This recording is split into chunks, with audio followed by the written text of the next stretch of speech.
नमस्ते। रानी kitchen zone में आपका स्वागत है। आज की वीडियो में मैं बहुत ही ज़्यादा स्मार्ट, सिंपल और बजट फ्रेंडली हैक शेयर करने वाली हूँ जो कहीं ना कहीं आपके लिए बहुत ज़्यादा काम का होगा। सो वीडियो में बने रहिएगा, वीडियो को पूरा एंड तक देखिएगा। पसंद आए तो लाइक करिएगा और चैनल को सब्सक्राइब भी। बढ़ते हैं सबसे पहली टिप के तरफ। अगर आप एक प्लांट लवर हैं तो आपके गार्डन में लगे हुए प्लांट्स के लिए आप कई सारे गमले खरीद करके ज़रूर लाती होंगी। इस बार अगर आपका मन हैंगिंग पॉट्स खरीदने का है तो मार्केट जाने की जगह ये छोटी सी टिप देखिए, आपको बहुत ज़्यादा इससे हेल्प मिलेगी। इसके लिए आपको एक रोप चाहिए या फिर इस तरीके की रस्सी चाहिए जो थोड़ी सी मजबूत हो। तो यहाँ पे आप जूट की भी रस्सी ले सकते हैं। मेरे पास जूट की रस्सी नहीं थी तो यहाँ पे मैंने ऊन का इस्तेमाल किया है, क्योंकि ऊन भी काफ़ी मजबूत होता है। तो देखिए, जैसे मैंने इसको फोल्ड किया है और जैसे मैंने इसे बनाया है ना, आपको सेम उसी तरीके से इस प्रोसेस को फॉलो करना है। आप देखेंगे कि बहुत ही आसानी से ये हैंगिंग पॉट्स बन जाते हैं। अब चाहे इसमें आप सिरेमिक के या फिर टेराकोटा, जो भी आपके पास प्लांटर है वो इसके अंदर डाल करके आप इसे हैंग कर सकते हैं। अपने बालकोनी में इसे हैंग कर दीजिए, कहीं भी आप एडेसिव हुक पे भी इसे लगा सकते हैं।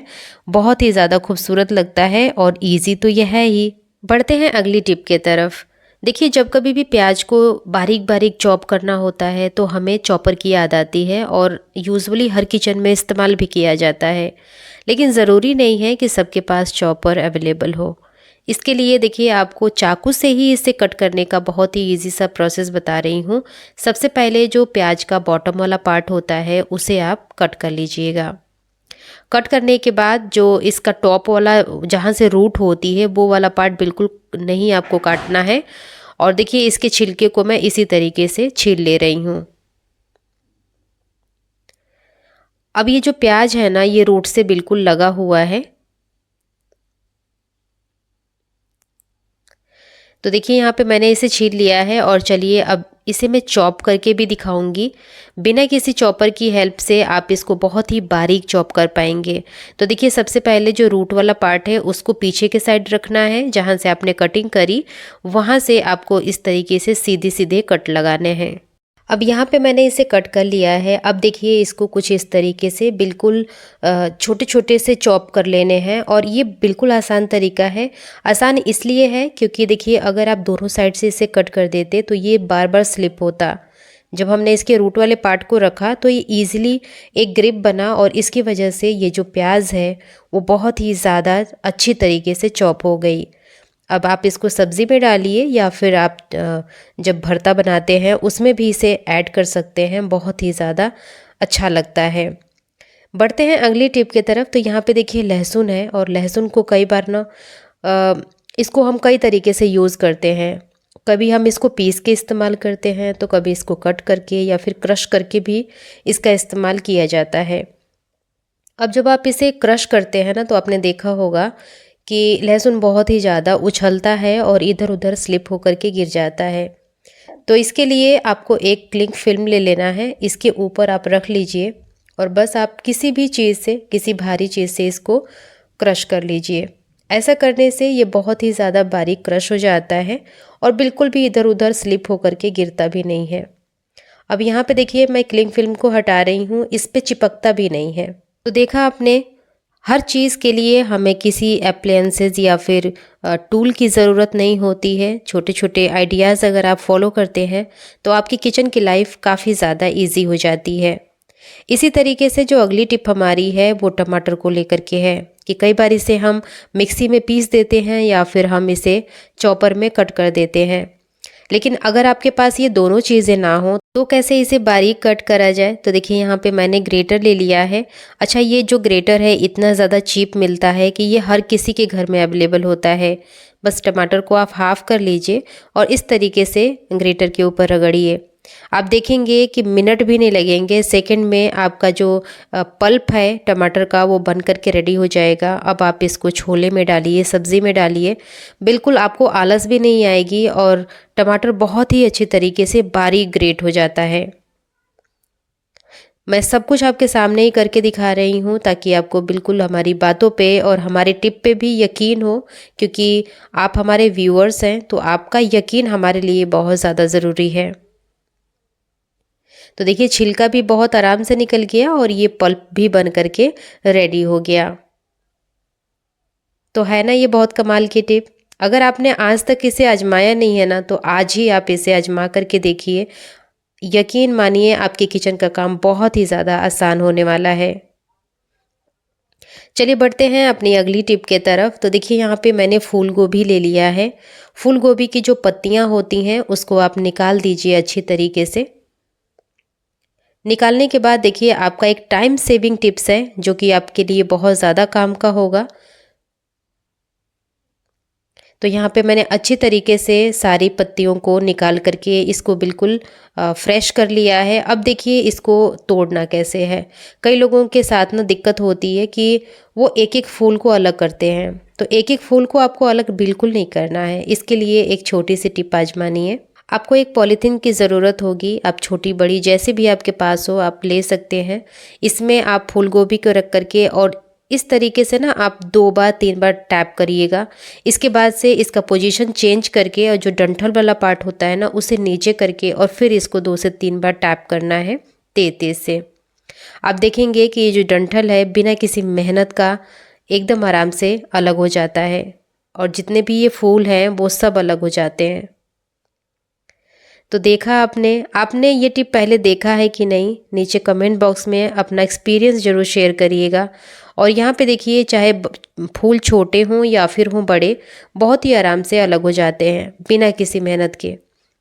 अब आप इसे बनाना चाहते हैं तो निकालिए, इसको वॉश करिए, बना लीजिए। नहीं बनाना चाहते हैं तो बस इसी पॉलीथीन में आप अच्छी तरीके से नॉट लगा करके अपने फ्रिज के अंदर रखिए। 2 हफ्ते तक ये बिल्कुल भी ख़राब नहीं होती है। तो हमारी टिप आपको कैसी लगती है ज़रूर बताया करिए और टिप अच्छी लगे तो लाइक के साथ साथ चैनल को सब्सक्राइब भी ज़रूर करिएगा। घर के ज़रूरी फर्नीचर्स में से एक ड्रेसिंग टेबल भी है जिसका इस्तेमाल हम लगभग रेगुलर बेसिस पे करते हैं। इसके ऊपर हमारे जितने भी एसेंशियल चीज़ें होते हैं हम उसे रखते हैं। अब अगर आपने इसकी सफाई टाइम टू टाइम नहीं करी तो इसके ऊपर डस्ट मिट्टी एक्युमुलेट हो जाती है जो आपके स्किन के लिए भी अच्छा नहीं होता है, क्योंकि इसे हम पानी से वॉश नहीं कर सकते। क्योंकि इसको पानी से वॉश करेंगे तो ये जो क्रीम या फिर पाउडर है इसके अंदर पानी चला जाता है जिसकी वजह से ख़राब हो जाता है। सिमिलरली हमारे पास जो कॉम्ब होती है वो भी टाइम टू टाइम गंदी ज़रूर होती है। तो इसको भी साफ़ करने का मैंने सेपरेट वीडियो अपलोड कर रखा है अपने चैनल पे। आप इंटरेस्टेड हैं तो जाके चेकआउट ज़रूर करिएगा। अब देखिए इसको साफ़ करने के लिए मैंने पानी का इस्तेमाल तो नहीं किया, लेकिन यहाँ पे वेट वाइप का इस्तेमाल मैं ज़रूर करूँगी। ये सबसे सेफ़ ऑप्शन है इन सारी चीज़ों को क्लीन करने का। इसके साथ ही आपको इस एक और फ़ायदा होता है कि आपको डी क्लटरिंग का टाइम मिल जाता है। जितनी भी चीज़ें आपको लगता है कि एक्सपायर हो गई हैं आप उसे हटा सकते हैं, या फिर जितनी भी खाली शीशियाँ पड़ी हुई हैं उसको भी आप डिस्कार्ड कर सकते हैं। तो हफ्ते में 1 से 2 बार इस छोटे से प्रोसेस को ज़रूर करिएगा। आपका ड्रेसिंग टेबल भी साफ़ रहेगा, साथ के साथ जितनी भी एसेंशियल चीज़ें हैं वो भी एकदम से क्लीन रहेंगी।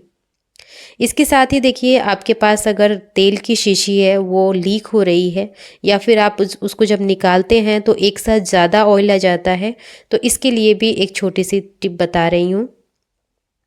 इसके लिए एक छोटा सा टुकड़ा क्लिंग फिल्म का लेना है, क्योंकि ये जो क्लिंग फिल्म होता है ये बहुत अच्छी तरीके से प्रोटेक्ट करता है चीज़ों को।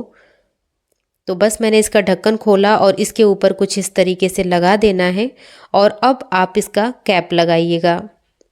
कैप को टाइट बंद करिएगा। अब देखेंगे कि ये बिल्कुल भी लीक नहीं करेगा, क्योंकि इसके अंदर ग्लू होता है क्लिंग फिल्म के अंदर। तो आप इसको चिपकाएंगे तो ये अच्छी तरीके से इस बॉटल के ऊपर चिपक जाता है। अब आपको जितनी मात्रा निकालनी है उतना आप यहाँ पे निकाल सकते हैं, जिससे आपका जो ऑयल है वो वेस्ट नहीं होता है और अच्छी तरीके से यूज़ में भी आ जाता है। चलिए बढ़ते हैं अगली टिप के तरफ। यहाँ पे मेरे पास आयरन है और आयरन हमारे घर का बहुत ही ज़्यादा इम्पॉर्टेंट अप्लायंसेस है, जिसका इस्तेमाल हम रेगुलर बेसिस पे करते हैं अपने कपड़ों को आयरन करने के लिए। जैसे ये हमारे कपड़ों की सिलवटों को दूर करता है, इसी तरीके से इसके ऊपर पड़ी हुई दाग धब्बे या फिर डस्ट मिट्टी को भी साफ़ करना बहुत ज़्यादा ज़रूरी होता है, जिसको साफ़ करने के लिए आप यहाँ पे वेट वाइप का इस्तेमाल कर सकते हैं। इससे ये बहुत अच्छी तरीके से साफ़ हो जाता है, साथ के साथ जो भी इसके ऊपर दाग धब्बे लगे होते हैं वो भी बहुत अच्छी तरीके से क्लीन हो जाते हैं।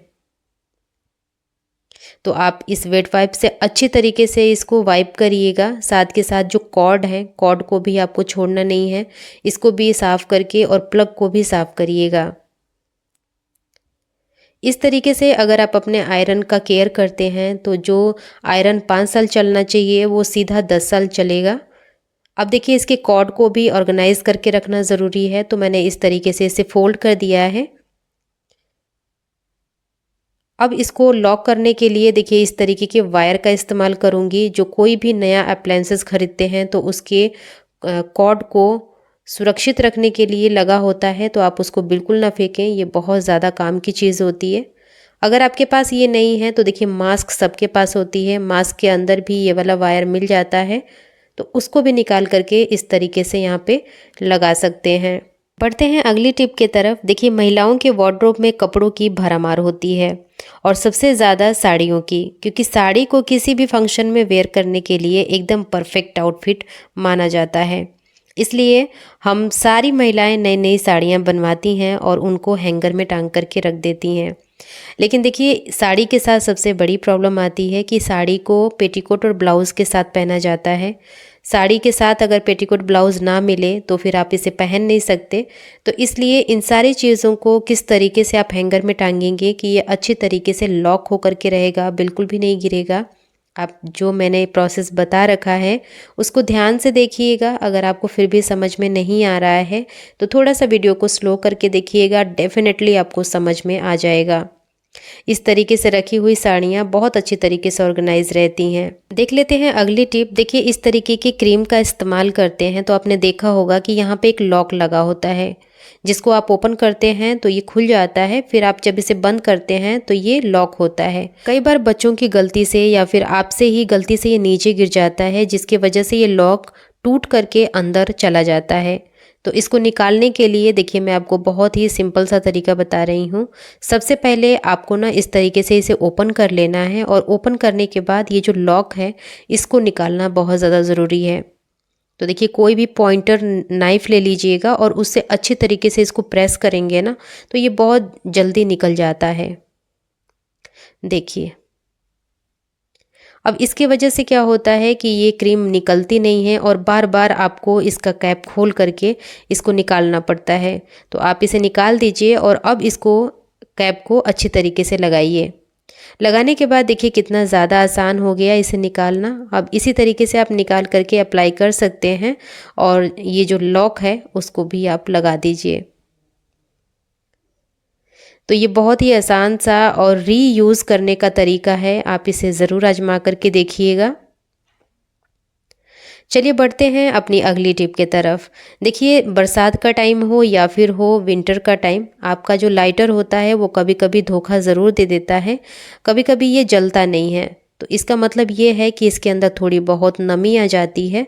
तो इसके नमी को दूर करने के लिए आप गैस को जला लीजिए, थोड़ा सा इसको सेक सेक करके आप अच्छी तरीके से सूखे कपड़े से रब कर लीजिए। तो देखेंगे कि जितनी भी इसके अंदर मॉइस्चर आया होगा वो बहुत अच्छी तरीके से सूख जाएगा और ये लाइटर अच्छी तरीके से वर्क भी करने लगेगा। अब देख लेते हैं अगली टिप। देखिए जब कभी भी आपको ग्रेवी वाली सब्ज़ी बनानी होती है ना तो प्याज को बहुत अच्छी तरीके से हमें फ्राई करने की ज़रूरत पड़ती है। तो वो तो था पहला तरीका। दूसरा तरीका ये है कि आप प्याज को अच्छी तरीके से चॉप कर लीजिए। इसके बाद आप पैन में ना कुछ भी मत डालिए, सिंपल सा प्याज डाल करके थोड़ा सा नमक ऐड करिए और थोड़ा सा इसमें पानी ऐड करके इसको अच्छी तरीके से पकाइए। अब देखेंगे कि थोड़ी ही देर में पानी सूख जाएगा और ये प्याज अच्छी तरीके से ट्रांसलूसेंट हो जाएगी।